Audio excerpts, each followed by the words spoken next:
Hi everyone, my name is Mary, I'm from Russia and I'm a Russian teacher.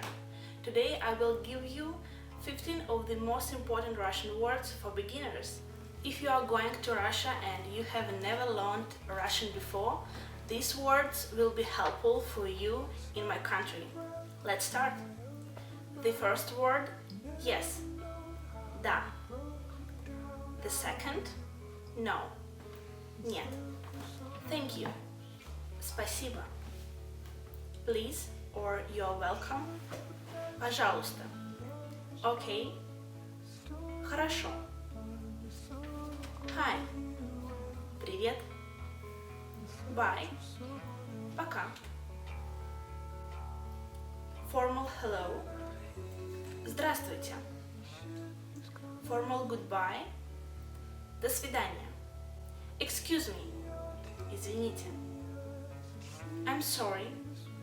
Мне жаль. My name is. Меня зовут. I'm from. Я из. I'm 21 years old. Мне 21 год.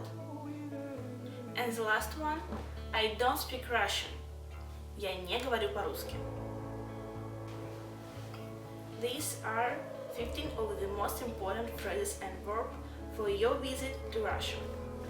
If you think I forgot something, write below in the comments. I would appreciate it.